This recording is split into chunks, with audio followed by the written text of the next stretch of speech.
Hi there, and welcome to another interview. Today, I've got the wonderful Richard Smith from Keto-pro, and I'm going to ask him the question I ask everybody that comes on as a guest. Hey, Richard, why did you become carnivore? Hey, Stephen. The journey for me began over 10 years ago. I used to be clinically obese. I was type 2 diabetic. I suffered with chronic fatigue, depression, anxiety, arthritic pains. In my mid to late 20s, I could barely walk up the stairs without stopping or being severely out of breath. The migraines were the worst thing for me. I was on a myriad of medication for migraines that would make me blind, which would happen almost every day. So I was on a myriad of medications to keep these migraines away. I was covered in acne, and it was a sad state of affairs, I'll be honest. I put it down to getting older. I was only in my mid-20s, but I put it down to getting older. And I was facing the reality that I would have to be on medication for the rest of my life for diabetes. This was something that I was not willing to accept. So I decided to experiment with different foods, different lifestyles. Now, I was told by my doctor that these medications were for life. It's a fact of life. There's nothing that I can do about it, but I refused to believe this. So I began changing the different foods that I was consuming. Yes, I went through spells of eating unhealthy, but I generally ate what I believed to be healthy at the time. I ate from the food pyramid. I consumed food from the Eat Well plate. I put my steps in. I consumed my whole grains. I avoided my saturated fats and my butters. I cooked my food in seed oils, and I became more unwell. Nothing I decided to implement seemed to be having an impact on my health until I took bread out of my diet. I removed bread for the simple fact that it used to bloat me. I used to feel bloated whenever I consumed bread. I removed the bread from my diet, and my belly began to shrink. Now, I've always had this impression in my head that a man should have a bigger chest than his belly, and if I could extend my chest and bring my belly in, then I would be happy in life. It almost gave this impression that I wasn't so overweight. Now, at my peak, I was 17 stone. My body fat percentage was over 60%. So super unhealthy. But the bread made a fantastic difference. It made a massive difference. Within 1 to 2 months, I dropped 28 pounds from restricting bread in my diet. I felt a whole lot better. The bloating had subsided substantially. And I bumped into a friend of mine who said that I was probably ketogenic. Now, I had never heard of the term ketogenic or ketosis, keto. To me, this was a swear word. I didn't have a clue what he was talking about. So I began to do a little bit of research, and I thought, well, I'm restricting carbohydrates to this degree that I must be in a ketogenic state. So I tested on the urine test strips, and I was negative. My body was not producing or wasting ketones. So I researched further, and I was still consuming lots of foods that I deemed to be healthy, foods that I believed to be low carb, which were in fact incredibly high in carb, and foods that are low in carb but are high in a carbohydrate binding protein called lectins, which also impact the insulin. And lectins can cause 5 times more fat storage effect than insulin does itself. And that's something we can go into a little bit later if you like. But there were lots of foods and effects within the body that were causing me to gain this weight. So I decided to persevere and edge a little deeper into this metabolic state of ketosis. It took me a further 2 weeks to get my head around the foods that I should and should not be eating. And looking back now, it was ever so simple. I don't know why I made it so difficult. I think what we are shown in the media and what we are told by the general medical community almost puts blinkers on us. As a society, it gives us this tunnel vision and we can't see outside the box, but it is so simple. The way I live now is so simple. And again, we can go into that in a little bit more detail, but I persevered. It took me a further 2 weeks to become ketogenic. And I'm not going to lie, this was the worst 2 weeks of my life. I genuinely thought that I was going to die. And I remember one night going to bed, I said to my wife that, look, I think I'm going to die. I feel so unwell. Will you come and check on me in 20 minutes? Now, someone may ask her, well, if you felt so unwell, why would you persevere? And unfortunately, this was the state that I was in mentally. I suffered with depression and anxiety. And despite having a loving wife and, a little girl, I was heavily depressed, suffered with this anxiety, and I didn't want to live a life that I couldn't be happy living. And this may sound selfish, but unless people have experienced depression, anxiety before, it's a difficult one to explain. But I think most of us can relate to that. I almost wanted to change the way that I felt. I wanted to change my outlook on life. And to me, if I could change the way that I look, then it would change the way that I felt. So I was willing to persevere. And I did. I went to bed. I thought that I was going to die, and I didn't die. Obviously, I'm sat here in front of you chatting today. I woke up the next day feeling like $1 million, the best that I had ever felt in my life. I later come to find that what I was experiencing was keto flu, what used to be known as the Atkins flu. And again, we can discuss what causes this and the effects of this a little bit later on. But there are ways to negate this. But this seems to be the big stumbling block with people gravitating into a keto or carnivore-based lifestyle. But it's easily remedied. But I persevered. The following 12 months saw a reduction of 7 stone, 107 pound fat loss. I'd reversed my diabetes. I was migraine-free, depression, anxiety-free. The acne that I'd suffered with all my life had completely disappeared. I could leave my house. Now, I worked at the time as a purchasing manager for an electrical engineering company. I would leave my house. I would jump into a metal box. I would drive my metal box to another box, and I would walk from my metal box into this big box and go into my little box inside this bigger box. My life was spent living in boxes in fear of other people and not feeling worthy of the company of others. I never felt good enough to be around other people. So I spent my life living in boxes, never experiencing the real world, which is difficult when you have a young daughter who looks up to you, and our children are little versions of us. Now, this is something that I didn't want her to experience. So I would make conscious efforts to show that this wasn't the person that I was, which was difficult. It's hard to fake something when you were trying to be outgoing and trying to experience life and to go places. But I would almost use her as my safety blanket. If we went anywhere, I would hold her hand in the same way that you need a comfort blanket. I'd carry my keys and my phone in my hands. And I know that sounds silly to some, but these little idiosyncrasies that used to see me through my day. All of these went away. I later come to find through researching that living the lifestyle affects mental health through helping with the glutamate to GABA ratio, which is something we can talk about again a little bit later on. But this completely changed my life. I had a fantastic job. I was a purchasing manager, but I had felt that I'd found a secret. Everything we see in mainstream media that tells us to be fit and healthy, I become to realize was completely incorrect. Everything was upside down. People thought I was absolutely bonkers. My friends and family thought I was crazy. My doctor told me to come away from living this lifestyle because I was going to die because of all the saturated fat that I was consuming, and he was worried about the effect on my cholesterol. But I'd felt the healthiest that I'd ever felt in my life. I'd felt the best that I had ever felt.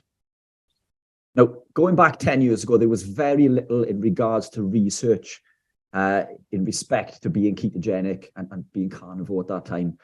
And what was out there was a lot of misinformation. As still today, I think Google is fantastic, but there is a lot of misinformation still out there in regards to being ketogenic and carnivore. In particular, the overconsumption of protein, massive myth. Protein is the most nutrient-dense food on the planet. It contains everything that we need, not just to survive, but thrive. But lots of misconceptions. But I knew deep down that the way that I felt now was the best that I'd ever felt. And I didn't want to go back to feeling the way that I used to feel prior to this. So I went against the advice of my doctor. I went against the concerns of my family in regards to the saturated fats and cholesterol. And I began researching. And there are lots and lots of misinformation out there, especially in regards to clinical trials and studies, because a lot of these are based on epidemiology studies, which are nothing more than correlation, not causation. They are statistics based on questionnaires and not proper research in clinical trials. So I began to look into the difference between these research papers. I began to learn how to read these research papers. I retrained as a nutritionist. Now, what I was taught as a nutritionist was completely incorrect. But the lady who took me, who ran the course, a nutritionist who ran the course, she was on my wavelength. She believed everything that I believed in. And she said to me, look, I'm with you 100%, but these are the hoops that we need to jump through in order to get this, this qualification, this certification. And I know she was on the wavelength because she sent me links to the likes of Dr. McCullough after, and anyone who follows the likes of Dr. McCullough is in our way of thinking for sure. But it was a hoop that I needed to jump through.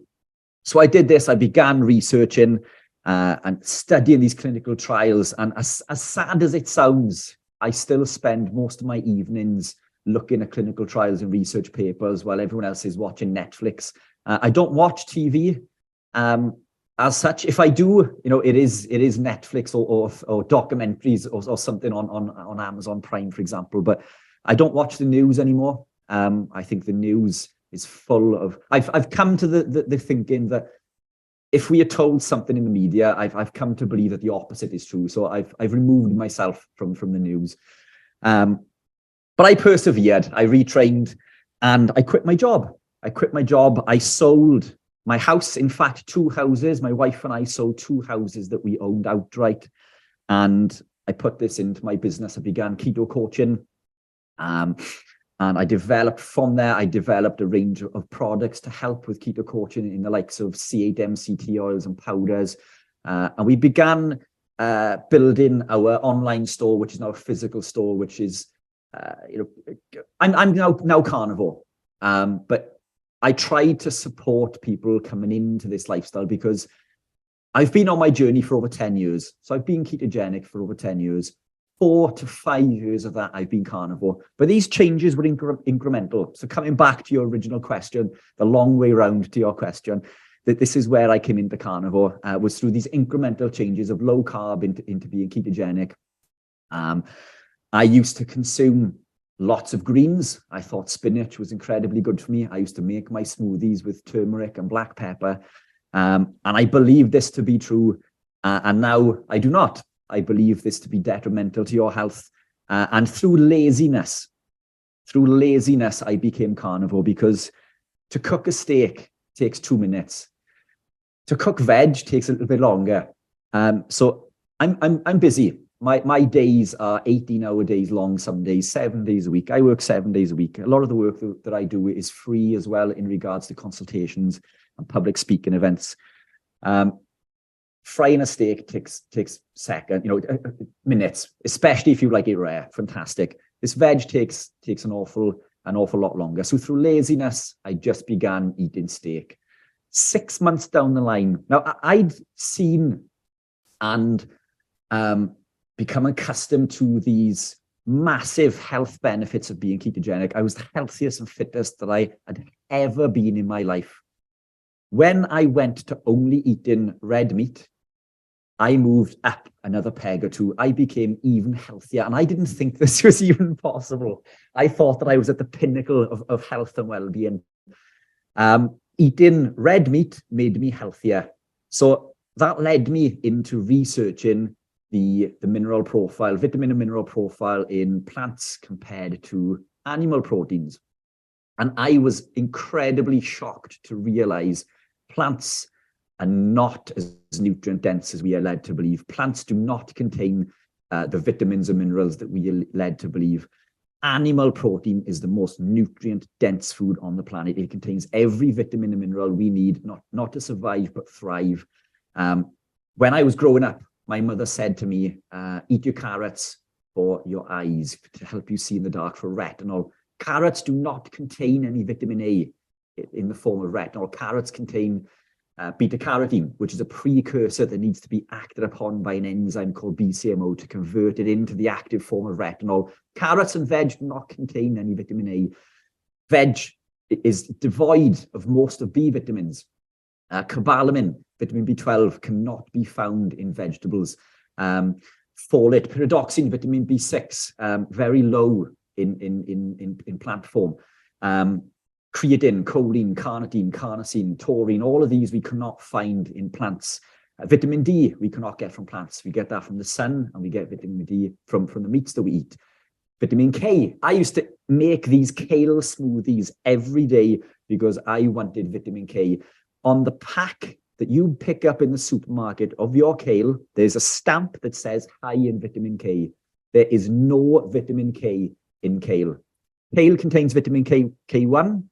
The human body needs vitamin K2. We need to convert this K1 into K2, and the body does it so inefficiently, close to zero is converted. Nuts and seeds for omega-3s. Well, nuts and seeds are devoid of omega-3s. They contain ALA, alpha linolenic acid, and we need EPA and DHA, episopentanoic and docosahexaenoic, which we can only get from animal proteins. Again, we need to convert this ALA into DHA, and the body does it so inefficiently, close to zero is converted. And when we are consuming these nuts and seeds, we're also consuming lots of amounts of phytic acid as well as lectins, which cause this intestinal permeability, which leads to autoimmune disease, amongst other things. And again, that's something we can go into more detail about. But that's what brought me into my my carnivore lifestyle. So it was a 4 to 5 year transition from being low carb ketogenic. It was these incremental changes, and this is why I support all forms of low carb. I believe living carnivore to be the pinnacle of health and well-being, and I would happily support anyone who wants to gravitate into being carnivore. But what I have found is when a client or prospective customer comes to see me for a consultation or walks into the shop on the high street, if I tell them for optimal health, go home and eat a steak, they would look at me as if I was absolutely bonkers, walk across the road to the bakery right opposite me and stuff their face with pies and pasties because it seems too much of a big step. So it's this introduction of low carb and explaining initially about insulin resistance and the impact of insulin on fat storage and inflammation, and then explaining the detrimental effects of grains, the effects of things like wheat, germ, gluten, and the lectins within the grains. And then we nurture them and explain about the detrimental effects of seed oils and the oxidized linoleic acid, which is found in the seed oils. And it's these slow incremental changes. And I quite often use this analogy of we open the door and there's a corridor. And down this corridor, there's different doors. Now, each person I will educate to the nth degree, and it's up to this person how far down this corridor or rabbit hole that they want to gravitate down to. I will educate as we go. If they are happy in door number 3, then that's fine. They've already restricted carbohydrates. They've improved insulin sensitivity. They've reduced their grains. They're now actively avoiding seed oils. Fantastic. If that's where you want to live your life, you're going to be exponentially fitter and healthier. If you decide to move further down the line, and then you begin to look at the toxins and phytoalexins found in vegetables, we move a little bit further down. And then if they want to become carnivore, then fantastic. And for me, carnivore is the pinnacle. And you've probably experienced the same as well, Stephen, that when you are treating clients with autoimmune issues, and this could be anything from arthritic type pains or MS, as we were speaking about earlier, any sort of autoimmune issue, carnivore seems to be the pinnacle of reversing all of these. Now, we can make these incremental changes and people will see massive health benefits, but carnivore is the pinnacle. If we can get that person to live this lifestyle, and I've got an interesting story regarding that as well, which we can touch base again a little bit. I think we've got so many stories to come back to. I think there's going to be a second podcast in this, but that's my journey to date. That's what I do on a daily basis. And now I'm carnivore. On a daily basis, I would generally eat nothing more than red meat. Eggs I eat every day if you can get hold of them. At the moment, there's a massive shortage on eggs at the moment.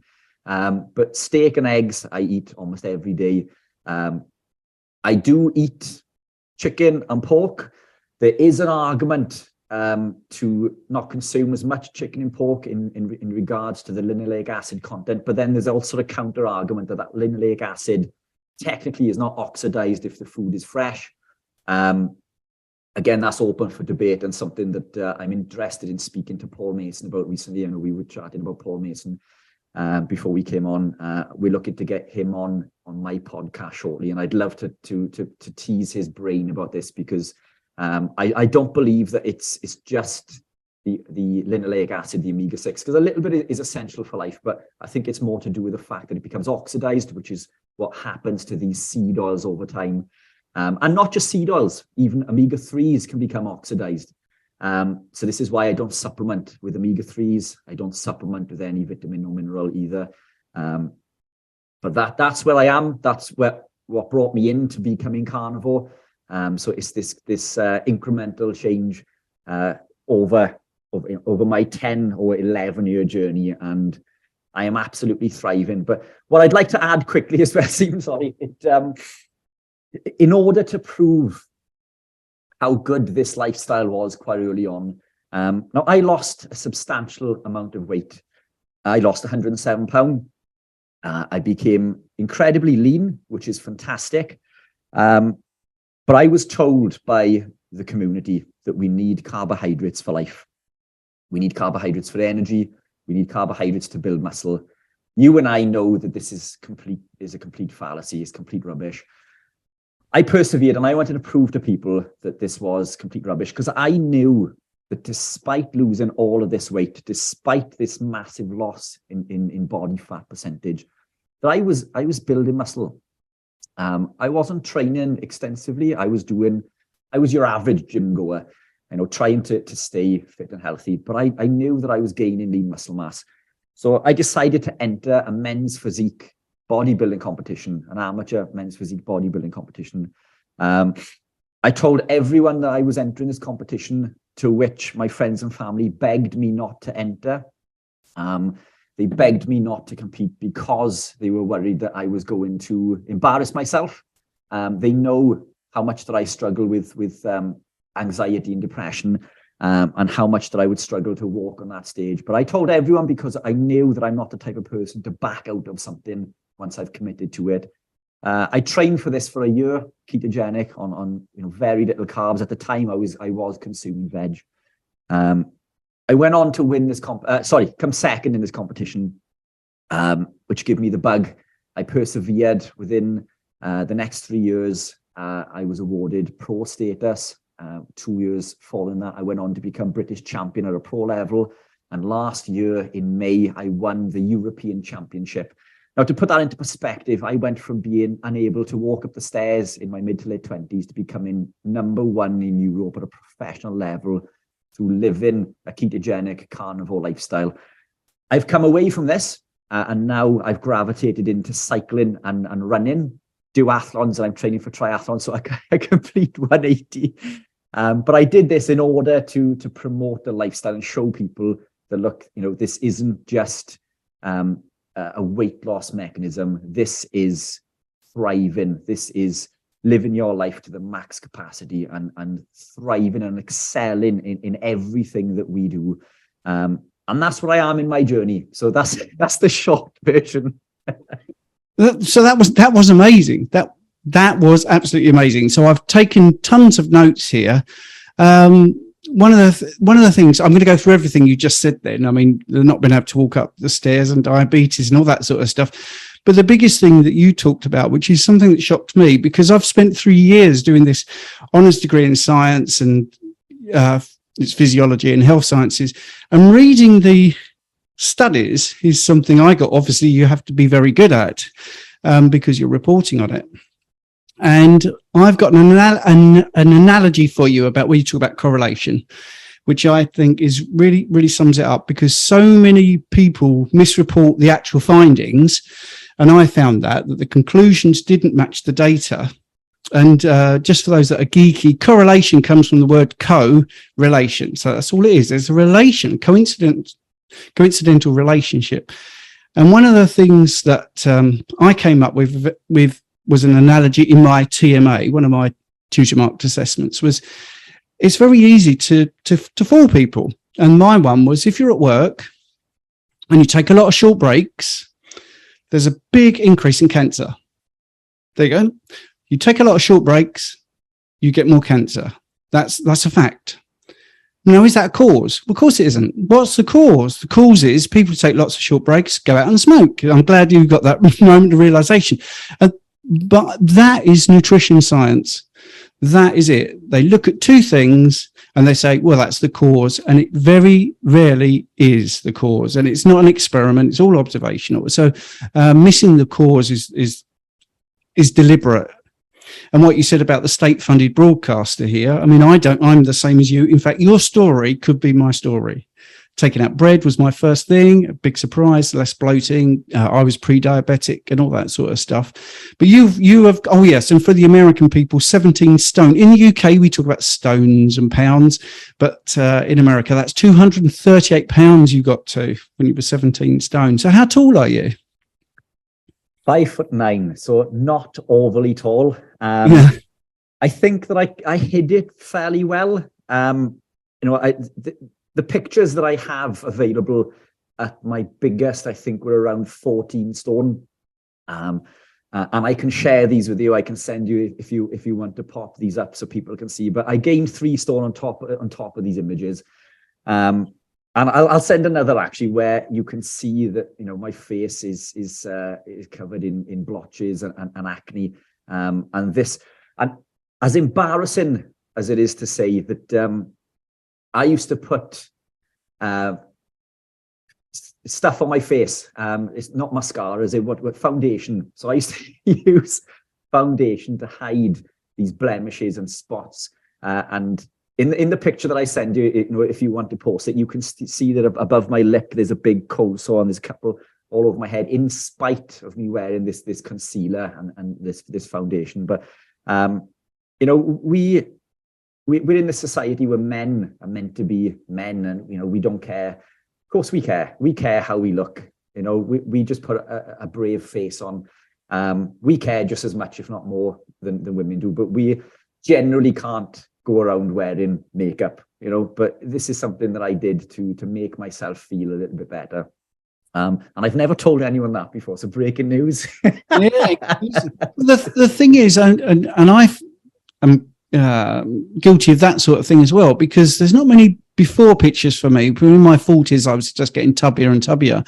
So I didn't like photographs of myself. So all my photographs are me standing behind pillow boxes or behind walls and stuff. So you can't see that I'm overweight. So I'm the same as you. I can't find really, pictures where I'm really tubby and pre-diabetic and looking unwell, because I hid from those sort of photographs, which makes total sense. And I think one of the things that you picked up on there was being told that these medications are for life. And I've now got hundreds and hundreds of success stories, and people just believe it, don't they? But you're one of those, you actually use the words, you refuse to believe it. And that's the same as me. I think if you're questioning, you realize that there is another way. It's totally wrong to be told something is categoric. And I'm in the diabetic field where it's people come to me and they're told, but it's chronic and it's progressive and you can't reverse it. And I think you mentioned somebody in your team recently has got a similar sort of story.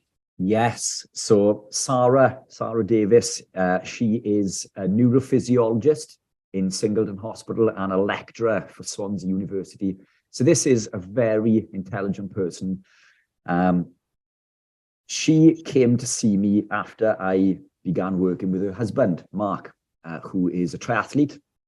Amongst other things, he doesn't do it for a job, but he's a financial director, but he competes in Ironman competitions. Now, he came to see me to improve athletic performance. Off the back of this, Sarah came to see me. Sarah had suffered with diabetes for over 23 years. Now, again, this is an intelligent person that had looked at the data and still believed through the network, of people that she had, through her work, that reversing diabetes was almost impossible. We began working together. 12 months down the line, she's lost 7 stone.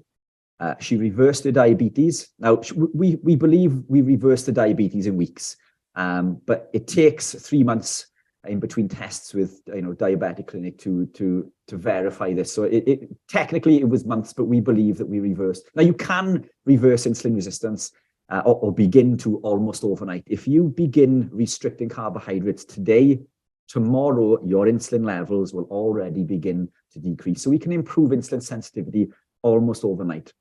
We reversed Sarah's diabetes. Sarah could barely walk. I'll share these pictures with you because the pictures are incredible. Similar to those that you showed of Adam Robinson recently, who you had on your show.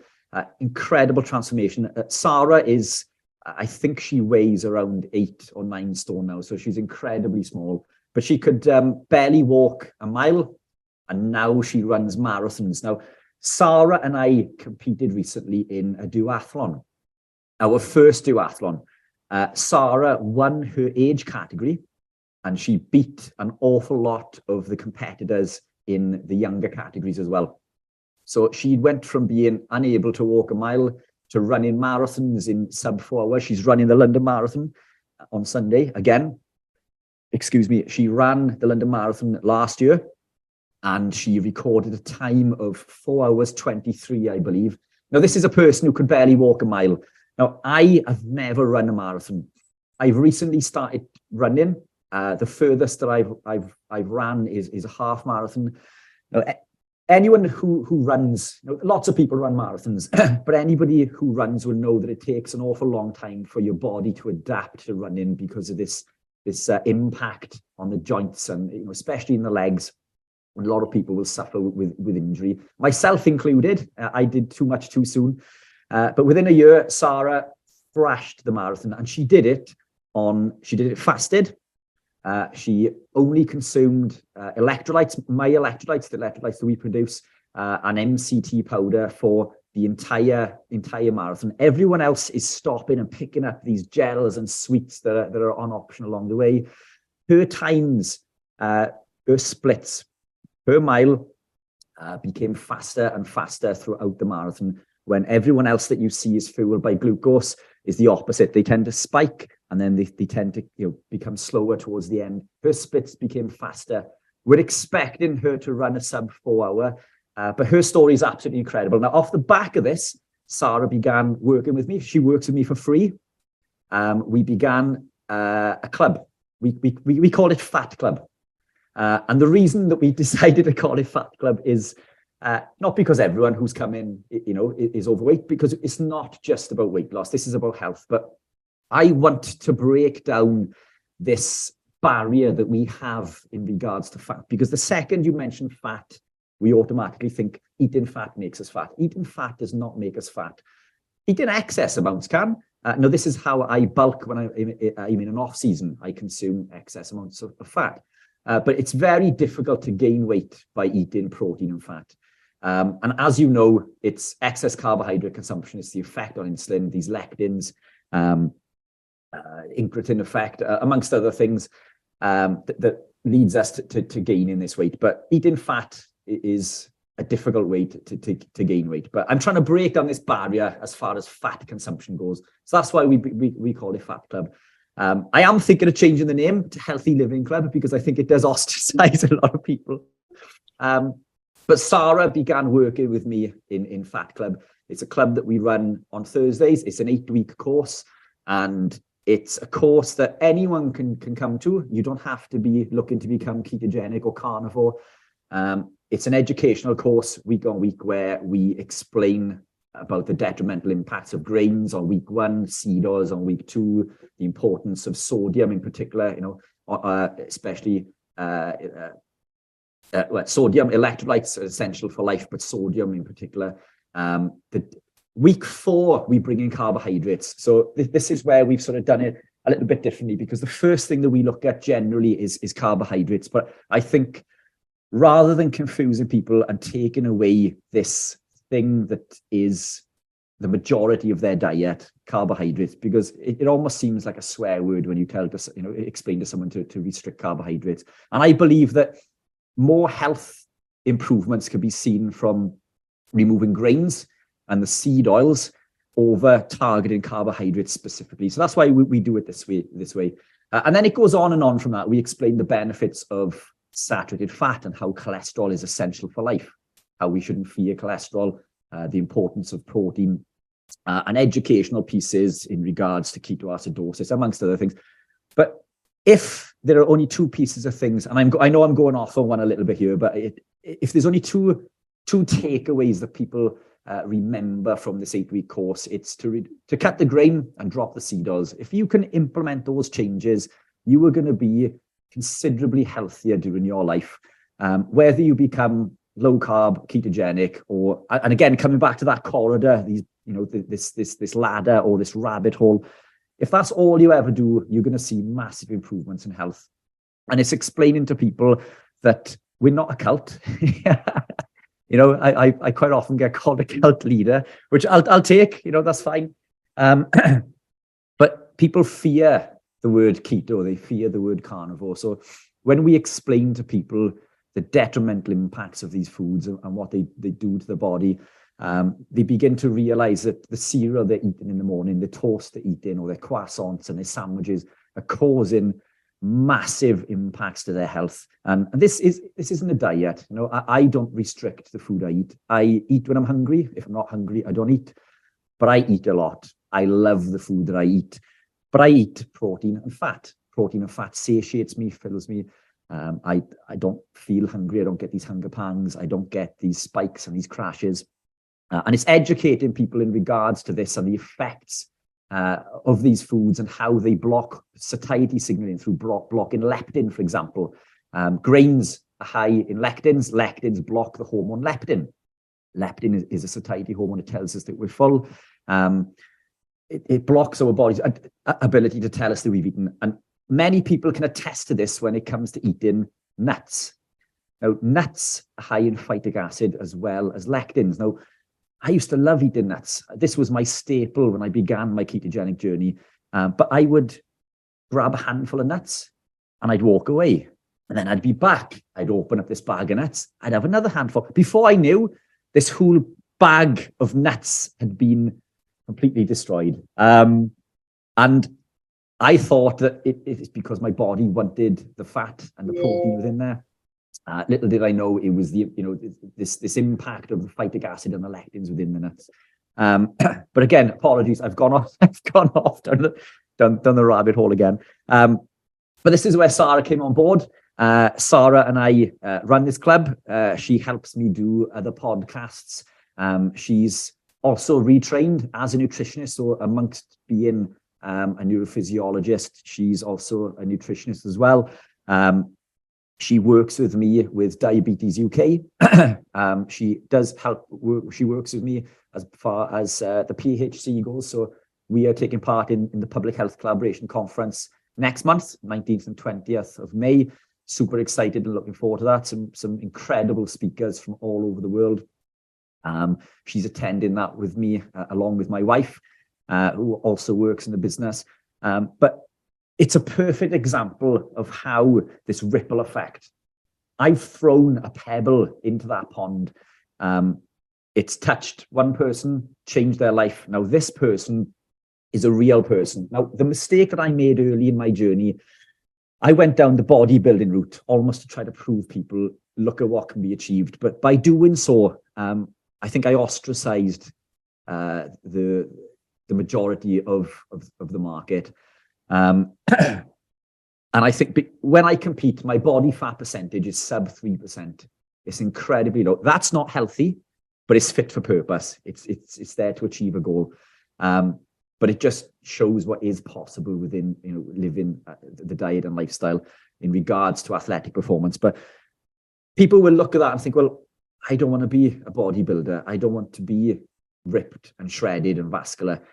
Sarah, I'm a real person. I am this real person. My genetics are incredibly poor. I'll also send you a pic of my father, who died recently through heart complications. I didn't know him very well, but you can see in the pictures that I'll also send that, this was where I was heading. This was where the lifestyle that I was living was taking me.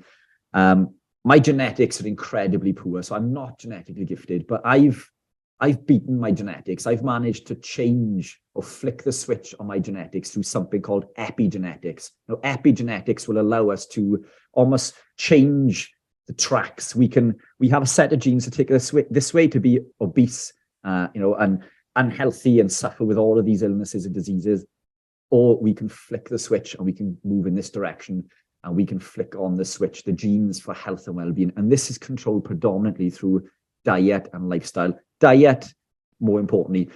And that's what I did. I flicked that switch, and through diet and lifestyle, it's allowed me to improve my health and well-being, considerably, massively. And this is what it's done with Sarah. But Sarah's a real person. She speaks to the masses on a level that I can't speak to. She's a woman. I think she can speak to women a lot better than I can. But she's a person that we worked with. We reversed the diabetes, massive weight loss, massive health benefits. And she is now flying the flag for the ketogenic and the carnivore community. Because Sarah came to me and she wasn't a vegan or vegetarian, but she ate very little meat.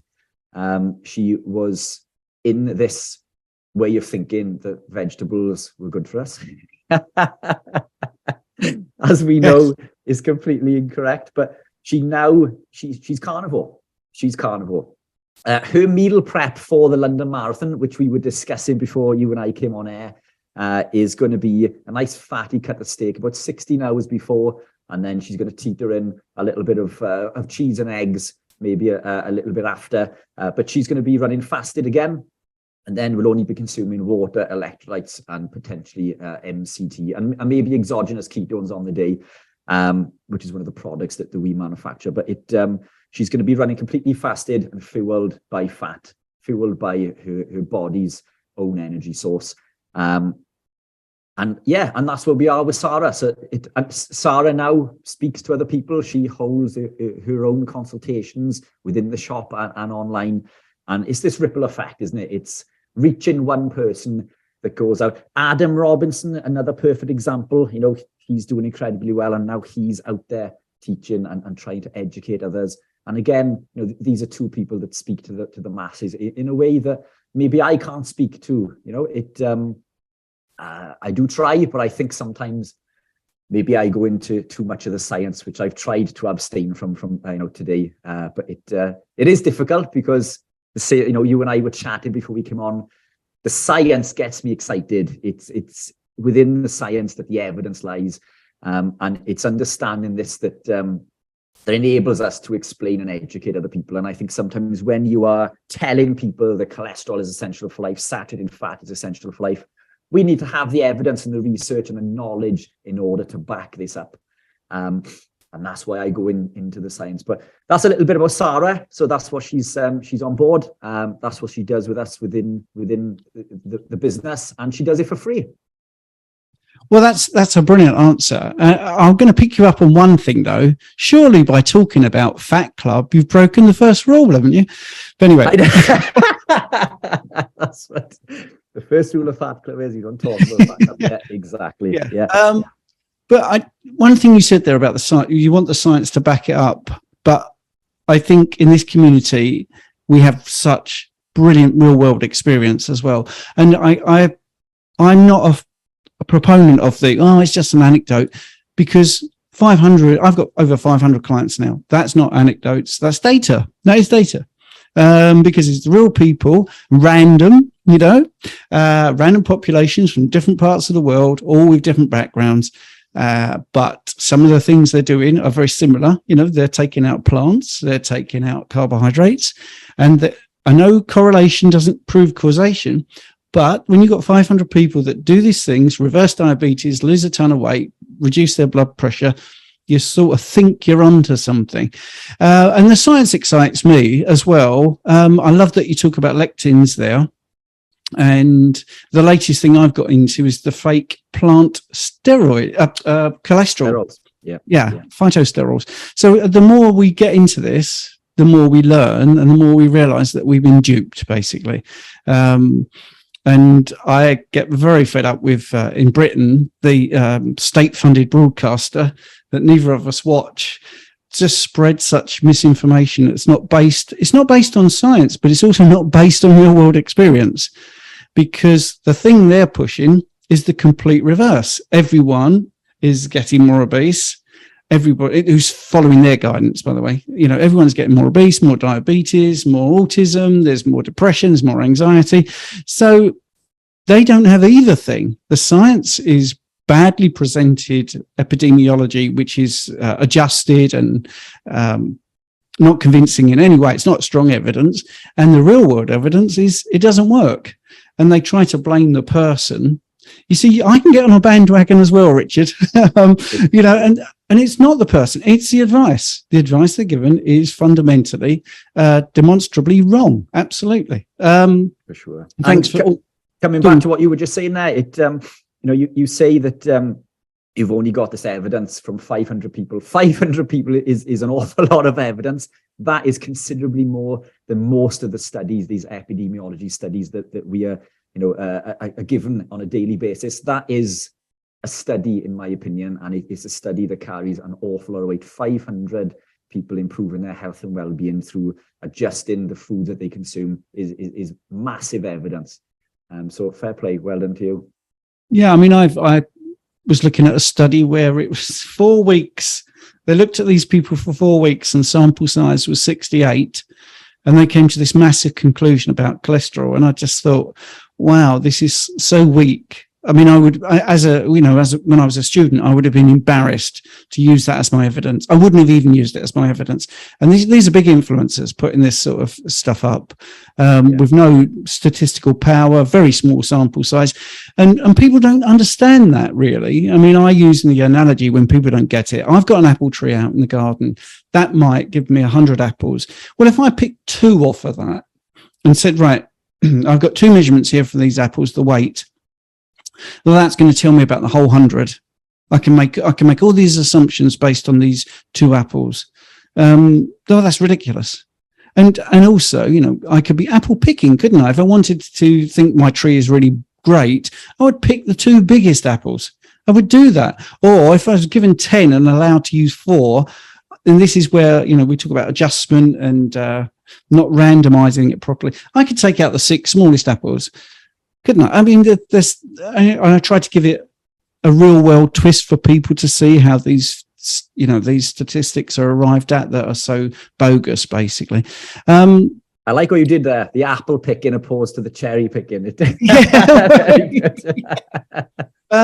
But it's interesting because you could basically be saying my story. I mean, going against a doctor's advice, I gave up on doctors over 10 years ago, and I've never been healthier. I've actually not been to the doctor. I don't need to. And I'm very tempted to get into bits we shouldn't get into. But you're training as a nutritionist. You see, when I did my diabetes qualification, I didn't believe what I was writing. And the only way to pass was to write what you're indoctrinated, grain-washed, basically. And yes, I didn't mispronounce that. I was grain-washed. And then you get into the real world and you realize if you want to reverse diabetes, you've got to actually look at a completely different paradigm, which is just reducing carbohydrates, not having snacks, and oh boy, everything. It's so corrupt, I think, that unfortunately we need to follow the money. It comes back to profit. I had a conversation recently with Ben Azadi in America. And Ben said to me that in the States, it costs around $30 to educate someone enough to reverse their diabetes. yet the pharmaceutical companies will go on to make $700,000 on medication. Which one do you think they're going to do? And as corrupt as it sounds, because we believe that our government has our best interest at heart. I know it's getting a little bit deep now, but unfortunately, I don't believe that they do. Follow the money. It's these pharmaceutical companies are owned by the same companies that own the food industry. One company or one set of companies will give us advice and tell us what foods to eat, and we become sick. And then they'll pass us over to their business partners, the pharmaceutical companies, who give us medication to make us better. Now, I work alongside lots of doctors who are enlightened, doctors who understand, the lifestyle that we are living and promote it. Some of which will send me, cancer patients, for example, to live a carnivore or keto-based lifestyle. So this is how deep they are into things. But the doctor generally has your best interest at heart. They want to help you. But they are taught by the pharmaceutical companies. They are taught to issue medications. Medication doesn't look at the root cause. It looks at symptoms, and we need to address the root cause. Well, if you have a headache, what's causing that headache? If you're tired, what's causing that tiredness? If you're suffering with depression or anxiety, what's caused? Medication is fantastic. I'm not saying there isn't a place for medication. I've taken medications in my life, and I would do so again if I needed to. My requirement to do so is massively reduced since living this lifestyle, but I'm not against medication. But we need to look at the root cause. If we have a problem with inflammation, if we have a problem with insulin resistance, these can all be reversed and addressed through diet and lifestyle. Subtle changes. And when I use the term diet, I'm not talking about restricting. I'm talking about eating highly satiating food and eating food until you are satiated and no longer hungry. This isn't a restrictive lifestyle. If you were Stephen or anything like me, I eat lots of food. Lots and lots, mountains of food. I don't eat at the same time every day. I eat when I'm hungry. And recently I've learned to stop eating when I'm full. So we are in this society where we need to clean our plate. We need to empty our plate. Now, I've learned if I'm halfway through my meal and I'm full, I'll stop eating. I won't waste my food. I'll pop it into the microwave to keep, or the fridge. I'll wrap it up and I will go back and eat that next time I'm hungry. So I won't waste my food. All the food I eat is locally sourced. It's from a local butcher, which is sourced from 2 miles down the road. So it's all ethically sourced as well. But I eat when I'm hungry. If I'm hungry, I don't eat. So this isn't a diet, is it? It's not a restrictive lifestyle. This is a thriving lifestyle, as I'm sure you'll agree. If you're really interested in finding out more, look at my Ask the Experts playlist and you can get the answers to all of your questions.